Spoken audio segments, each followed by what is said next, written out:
네, 성가대가 날로 발전할 것 같아서 너무나 좋습니다. 이제는 소리만 맞추는 게 아니고 호흡이 서로 다 맞고 있어서 딱 보는 분이 마음이 편안합니다. 그전에는 약간 호흡은 안 맞았었는데 이제는 그 경지까지 가서 너무나 좋습니다.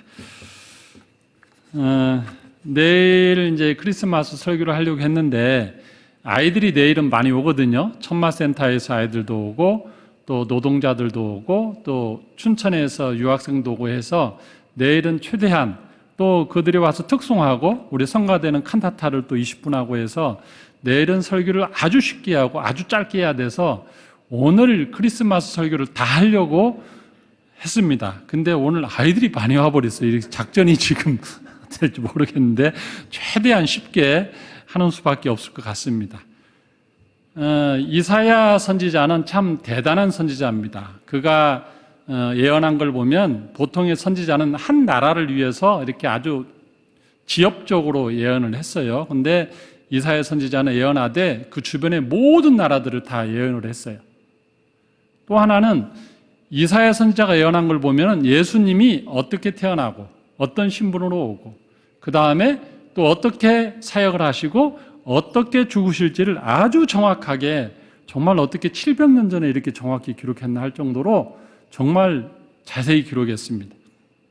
이사야 9장 6절을 한번 보시면 혹시 성경 있으면 찾아보실까요? 화면에는 뜨는데 한 아이가 우리에게 났다 그랬습니다. 한 아이가 나는데 그 어깨에는 이렇게 정사를 메었고 군대로 말하면 이게 그 별들 이런 거 권세를 띄었다는 거죠.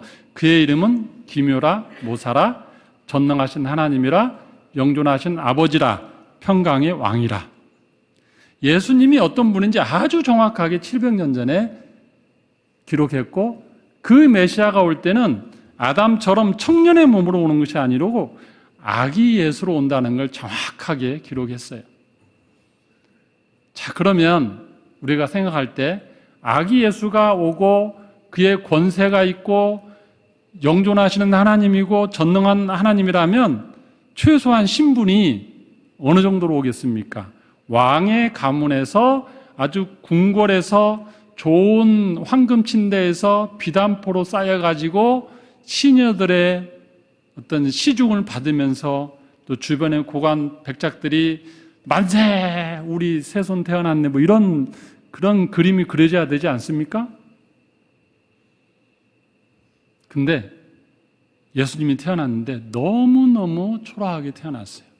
신부는 하나님이고 구세주인데 태어난 그 모습을 보면 아주 가난한 요셉과 마리아에게서 태어난 장소는 아주 그 시골에 집도 아니고 마구간에서 구유에서 누워있는 그것도 비단주머니가 아니고 강보에 쌓여서 정말 짐승들이 사는 그곳에서 태어난 아기 예수.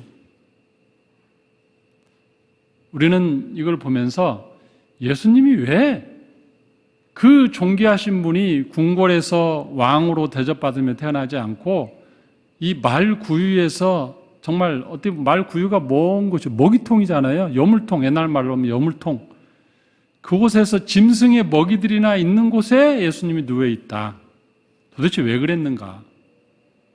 다 이유가 있습니다. 그냥 어떻게 하다 보니까 급해서 거기에 누운 게 아니고 하나님의 계획은 다 있었어요. 자, 결론은 뭐냐면 예수님은 이 땅에 떡으로 오셨기 때문입니다. 떡으로 오셨다. 예수님의 생애를 보면 떡으로 태어나서 떡으로 살다가 떡으로 죽으셨어요. 이게 무슨 말이야? 아니요, 맞아요.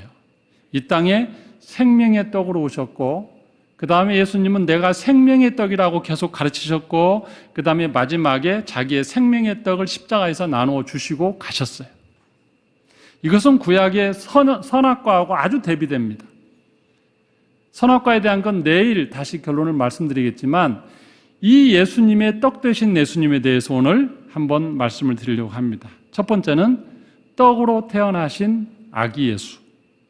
오늘 본문을 보시면 한번 보겠습니다. 같이 본문을 보면서 따라가겠습니다.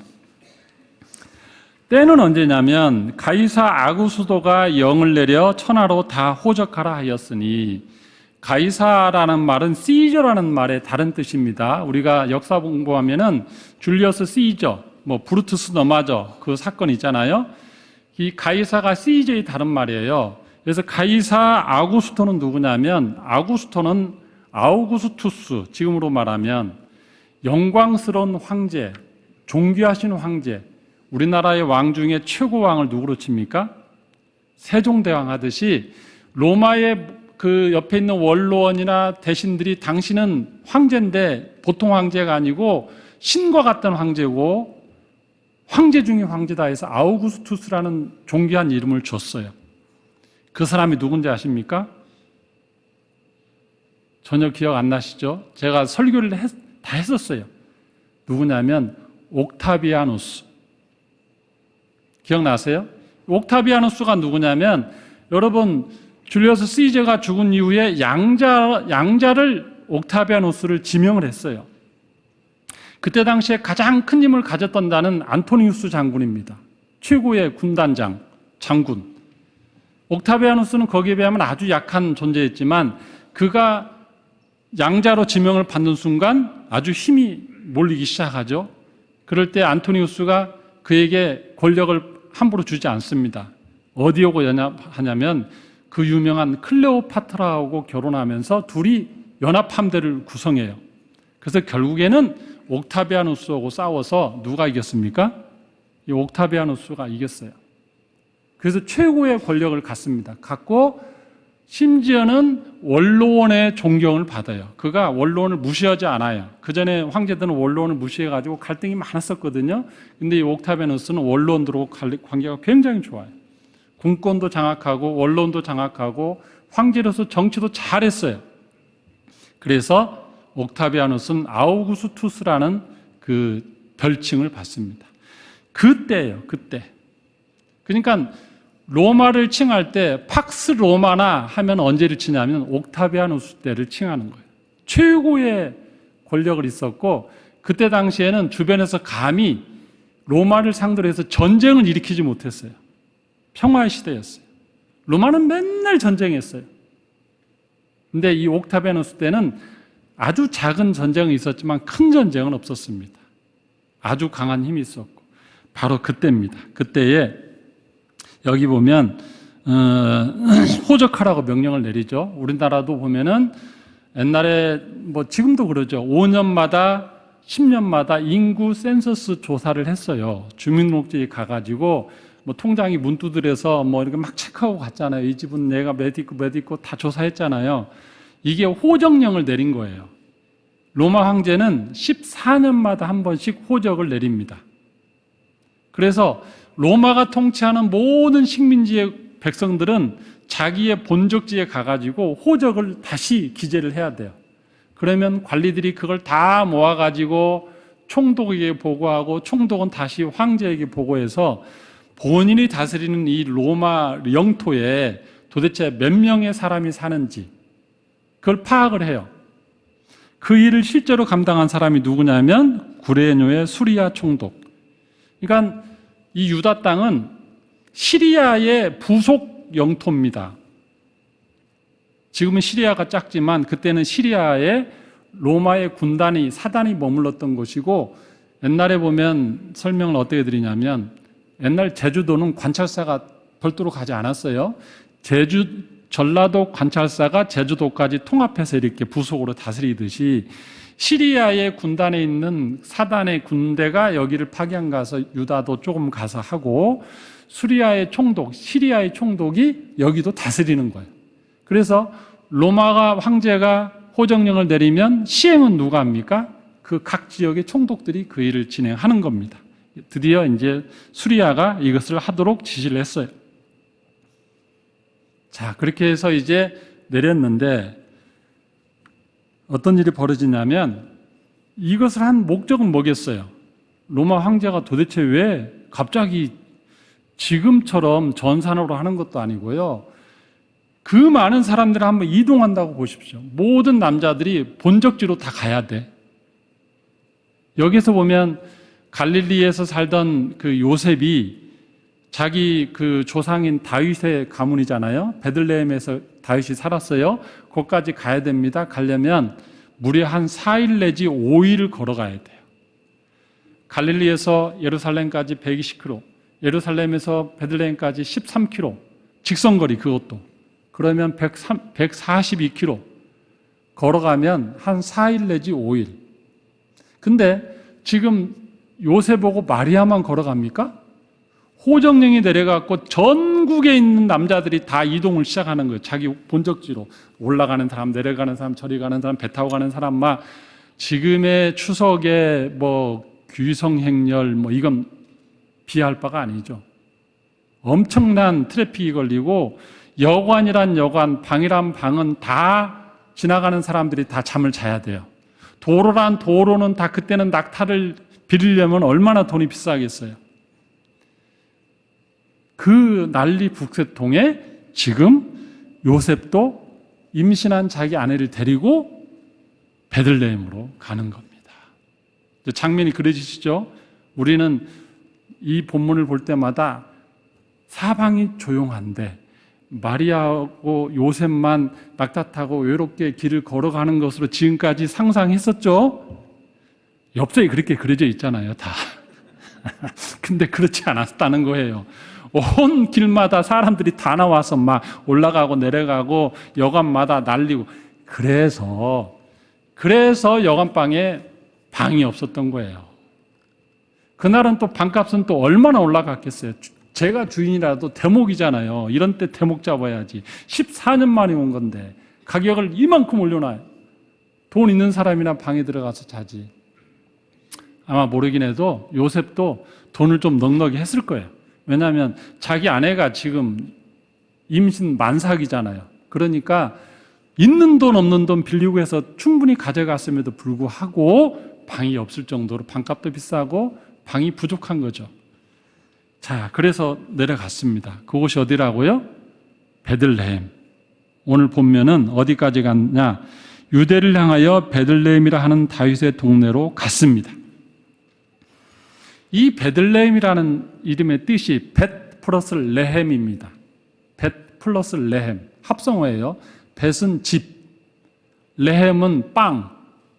벳레헴, 벳레헴 빨리 해보세요. 벳레헴, 베들레헴 이렇게 돼요. 그게 뭐냐면 House of Bread, 빵의 집. 베들레헴이라는 곳은 빵을 많이 만드는 그 동네예요. 요즘으로 말하면 방앗간이 많은 거나 똑같은 거죠. 떡집이 많은 동네, 베들레헴. 이게 베델 하면 무슨 뜻입니까? 벳은 집, 엘은 하나님, 엘로힘의 하나님이죠. 베델, 야곱이 가서 잤던 곳이 베델인데 하나님의 집 이렇게 하듯이 베들레헴은 벳 플러스 레헴입니다. 하필이면 그곳에 도착했어요. 그곳에 가서 빵의 동네에 들어가서 그 다음에 어디에 있습니까? 갔더니 이 잉태 있고 6절 거기 있을 그때에 해산할 날이 차서 첫 아들을 낳아 강보에 싸서 구유에 누였으니 하필이면 또 방에 들어간 것도 아니고 구유에 들어갔어요. 구유가 뭐예요? 말구유, 말의 여물통, 말의 먹이통.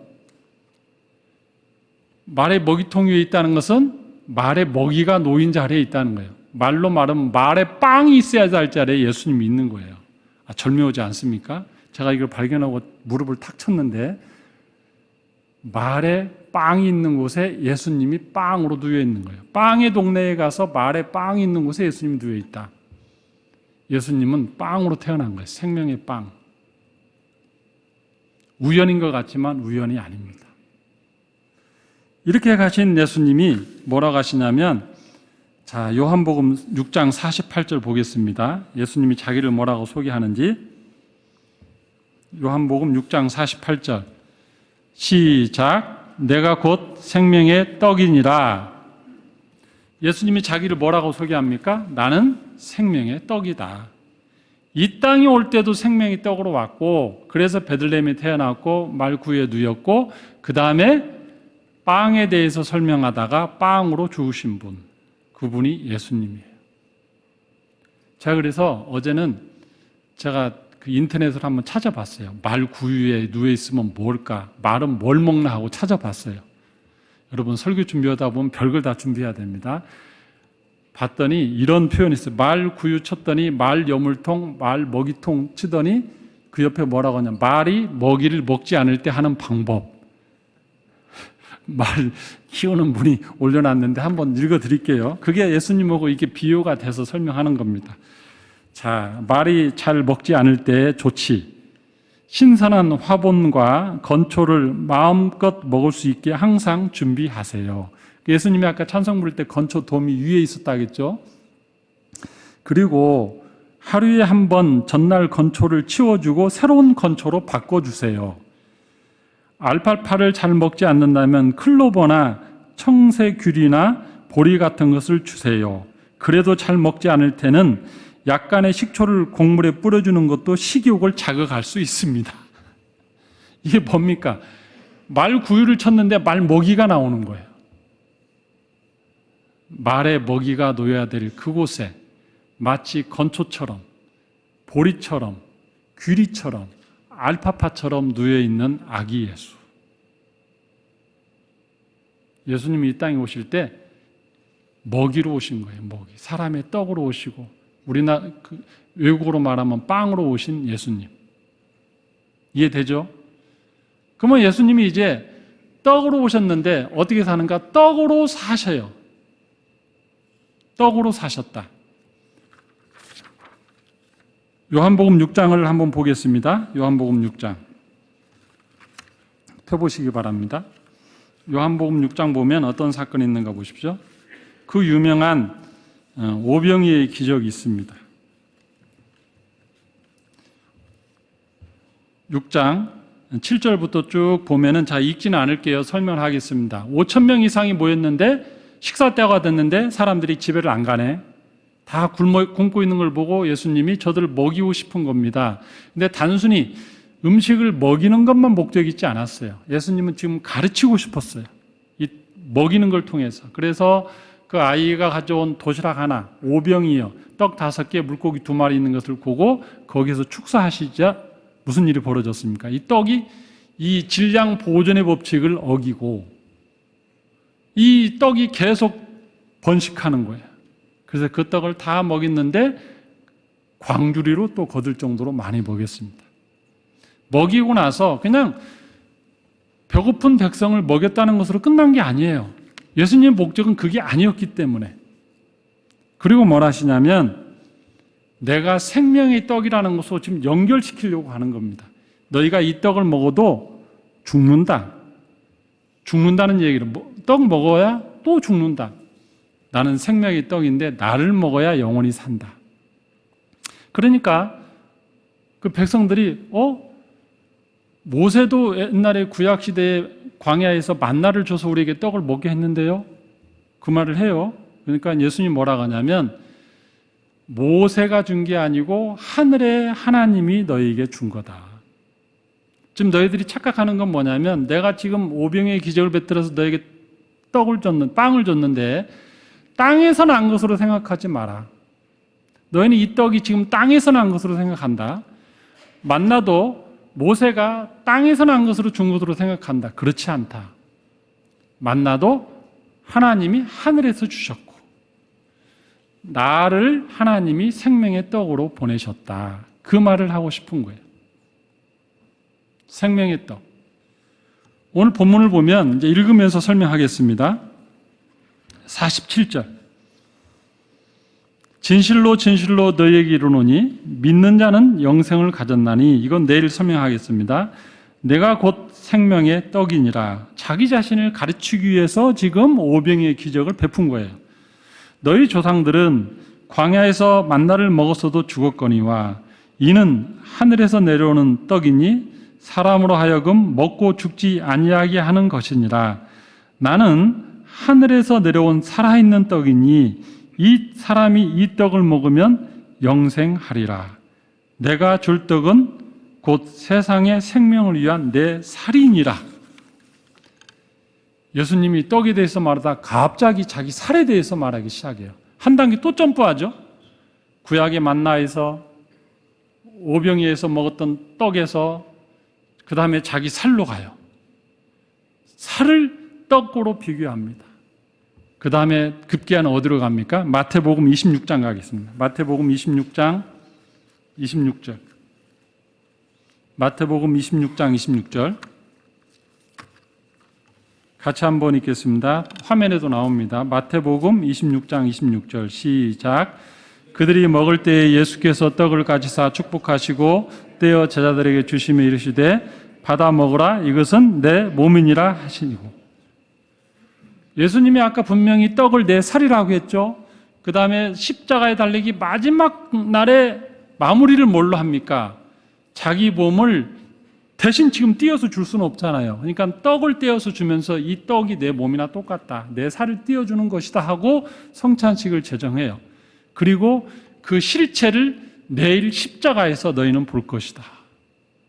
십자가에서 손에 못자국이 나서 손이 찢기고 창에 옆구리가 찔려서 살이 찢기고 피가 흐르고, 그것은 무슨 행위입니까? 예수님의 몸을 찢는 것이고 살을 뜯어내는 거예요. 우리가 믿는다는 건 뭐냐면 예수님의 몸을 먹는 거예요. 성찬식이 뭐 합니까? 떡과 포도주를 먹는 거잖아요. 그게 신앙 고백입니다. 그래서 예수님의 생애를 보면 베들레헴이라는 동네에서 말 구유에 누워서 떡으로 태어나시고, 그분이 많은 것을 가르치시고 공생에 3년을 하셨는데 그 사역의 핵심은 뭐냐면 내가 생명의 떡이다. 나는 하늘에서 온 떡이니까 너희는 나를 먹어야 영생한다. 죄가 없어진다. 이거를 그렇게 가르치고 싶었던 거예요. 다른 거 다 잊어버려도 내가 생명의 떡인 것만 기억하면 된다. 산상수훈 잊어버려도 돼요. 예수님이 가르쳤던 수많은 비유들 다 잊어버려도 돼요. 하나만 기억하면 됩니다. 예수님은 생명의 떡이다. 내가 그분을 먹어야 내가 영생을 얻는다. 내가 믿어야 영생을 얻는다. 내가 그분을 내 몸의 안에 받아들여야 내 죄가 사해진다. 아멘. 그것의 정점이 십자가에서 찢기신 몸이고 십자가에서 흘리신 피입니다. 예수님이 이 땅에 우리에게 몸을 내어주러 오신 거예요. 살을 찢기러 오신 거예요. 떡으로. 떡이, 만약에 떡이 찢기지 않고 그대로 있으면 이게 떡입니까? 떡을 찢어서 먹어서 우리 입에서 분쇄돼서 몸에 들어가야 떡이죠. 떡이 들어가서 소화 안 되고 계속 버티면 떡입니까? 떡이 완전히 자기를 희생할 때 우리는 그 떡을 먹고 내 몸이 되는 거죠. 그러므로 우리는 예수님의 그 희생의 몸을 통해서 우리는 거듭났다. 제가 한 30년 전 같아요. 제가 전도사 때 읽었던 동화가 있어요. 기독교 동화책에 아주 짧은 동화인데 기독교인이 동화책을 써놓은 것을 읽었던 기억이 납니다. 30년 전이라 자세한 기억은 안 나는데 핵심적인 기억은 지금도 나요. 무슨 내용이냐면 어느 마을에 어떤 어머니가 아이를 낳고 아들을 낳고 너무 예쁜 아들 때문에 항상 행복했어요. 이 누워 있는 아이를 보고 너무너무 행복하게 지내는데 이 어머니가 잠시 밖에 나갔다 온 사이에 저 산 위에서 요괴, 그냥 발음이 어려우니까 괴물이라 할게요. 괴물이 내려와서 이 아이를 데려가 버렸어요. 이 괴물은 가끔 마을에 내려와서 아이를 데려다가 자기 부하를 삼고 괴물로 만드는 그런 존재였습니다. 지금까지 이 아이가 그 괴물이 데려갔는데 한 번도 찾아온 사람이 없어요. 이 아이를 이제 더 이상 볼 수 없어요. 절망할 수도 있었죠, 이 어머니가. 포기할 수도 있었습니다. 근데 이 어머니는 포기하지 않았습니다. 포기하지 않고 옷을 갖춰 입고 집에 있는 모든 재산을 팔아서 돈으로 바꾸고 폐물로 바꾸고 길을 떠납니다. 아들을 찾으러. 출발해서 가고 있습니다. 갈림길이 나왔습니다. 어디로 가야 하나? 아무도 가르쳐주지 않습니다. 왜냐하면 그 괴물이 간 길을 가르치면 나중에 해코지 당하니까 가르쳐주지 않아요. 길을 묻고 싶은데 안 가르쳐주니까 자기 돈을 꺼내서 제발 좀 가르쳐달라고 하니까 어떤 사람이 돈을 보고 길을 가르쳐줍니다. 가르쳐주고 얼른 도망가요. 혹시라도 자기도 해코지 당할까 봐. 또 갑니다. 갈림길이 또 나옵니다. 계속 갈림길 나올 때마다 자기 있는 모든 것을 다 주면서 길을 찾아갑니다. 급기야 산 입구에 도착했는데 아무것도 가진 게 없어요. 근데 또 거기에서 갈림길이 나왔습니다. 어떤 사람이 손가락으로 가르치는데 그냥 가르쳐주진 않아요. 길이 여러 갈래 길. 결국에는 자기가 입고 있던 옷까지 주고 아주 얇은 옷 하나만 입고 그동안 가져왔던 그 물건 가져왔던 보재기 하나를 치매고 이렇게 또 갑니다. 산 중턱쯤 갔을 때 이 괴물의 부하들이 나타났습니다. 요즘 말로 하면 요술을 부리는 그런 부하들이에요. 왔는데 이 괴물이 팔이 하나 없는 괴물이네. 그러면서 나타났는데 길을 가르쳐달라고 어머니가 하도 사정사정하니까 이 괴물이 그러면 너 팔을 하나 나한테 주면 내가 가르쳐줄게. 엄마는 주저없이 자기 팔을 하나를 줍니다. 이 괴물은 그 팔을 하나 받아서 손가락으로 또 어디로 가라고 가르칩니다. 또 올라갑니다. 점점점 정상에 갑니다. 이제는 또 다른 괴물이 또 나타났습니다. 이 괴물은 눈이 하나 없는 괴물이네. 괴물이 그래요. 네 눈 하나 주면 내가 동굴 어딘지를 가르쳐주겠다. 그래서 이 어머니는 자기 눈도 또 빼줍니다. 그리고 동굴에 드디어 도착했는데 코 고는 소리가 계속해서 들립니다. 이 괴물이 잠자고 있는 겁니다. 어머니는 살금살금 가서 자기 아들이 그 옆에 누워있는 걸 보고 보자기로 들쳐업고 몰래 빼서 정말 어렵게 다시 동네로 돌아옵니다. 가진 건 아무것도 없었지만 그 허름한 남의 집 그 헛간을 빌려가지고 그 아이를 누워놓고 젖을 먹이면서 행복하게 바라보는 어머니의 모습. 그게 그 기독교 동화 작가가 쓴 내용이에요. 여러분, 뭐가 느껴지십니까? 그 어머니가 자기 아들을 찾기 위해서 모든 재산을 버리고 모든 옷을 버리고 자기 팔을 잘라주고 자기 눈을 파주면서 아이를 찾아온 거예요. 여러분, 우리가 사탄 마귀에 빼앗겼던 존재들입니다. 선악과를 먹는 순간 소유권이 바뀐 거예요. 사실은 법적으로. 하나님의 자녀가 아니고 마귀의 자녀가 된 겁니다. 그 마귀의 자녀가 된 우리를 빼오기 위해서 예수님이 이 땅에 오셔서 뭘 하셨습니까? 자기 몸을 다 찢어서 나눠줘야만 했던 거예요. 그래서 예수님이 십자가에 찢기셨고 예수님은 그걸 바라보며 나는 생명의 떡이다. 너희들이 내 살을 먹어라. 나를 먹어야 너희들이 산다. 그리고 오시기도 베들레헴의 마구간에 오신 거예요. 이게 그냥 우연이 된 게 아닙니다. 구레노 가이사 아우구스토가 호정령을 내렸을 때 그 시점은 그가 정한 게 아니에요. 자기는 정했겠죠. 근데 하나님의 입장에서 볼 때는 이미 700년 전에 아기가 베들레헴에서 태어날 걸 예언했고 그 요셉은 베들레헴으로 가야만 했어요. 네가 선지자의 말에 예언도 나오잖아요. 그러면 하나님의 계획 가운데 갈 때 가도록 하기 위해서 아우구스투스가 명령을 내린 겁니다. 호적을 하라고. 출산할 날짜에, 그것도 베들레헴에 도착해서 출산할 그 날짜에 딱 맞춰서 호적이 명령이 내려온 겁니다. 우연입니까? 700년 전부터 주님은 준비해서 아기 예수를 우리에게 주시고 태어나게 하셨습니다. 지금 여러분들이 이곳에 와서 예배드리는 게 우연입니까? 아닙니다. 어느 순간 여러분들이 예수 믿기로 결심하고 마음의 신앙을 가지고 이곳에 앉아 있는 것은 우연 같지만, 내가 결정한 것 같지만 그렇지 않고 하나님의 역사다. 그 역사 앞에 우리가 서 있는 겁니다. 사랑하는 성도 여러분, 이제 말씀 마치겠습니다. 우리는 아기 예수를 만나되 이 아기 예수는 나의 생명의 떡이다. 예수님은 생명의 떡을 전하다가 생명의 떡으로 돌아가셨다. 크리스마스 날 우리 아기 예수, 정말 예쁘고 귀여운 아기 예수, 그러나 우리의 생명의 떡으로 오신 아기 예수를 경배하고 찬양하기를 바랍니다. 기도하겠습니다. 하나님 아버지 감사합니다. 주님 이 땅에 베들레헴의 말구육간에 태어나셔서 생명의 떡으로 우리에게 오시니 참으로 감사합니다. 화려한 왕궁에서 황금 침대에서 비단 보자기에 쑤여서 태어나도 부족하실 그분이 우리를 살리기 위해서 정말 초라한 곳에 이 땅에 태어나셨습니다. 그리고 주님 이 땅에 계시는 동안에 계속해서 하늘에서 내린 생명의 떡이라고 우리에게 말씀하셨고 급기야는 그 떡을 증명하기 위해서 십자가에 찢겨 그 살과 피를 흘려 죽으셨습니다. 우리가 주님을 믿는 것이 나의 결심 같지만 나의 결심이 아니고 하나님의 예비하심이고 하나님의 은혜였음을 고백합니다.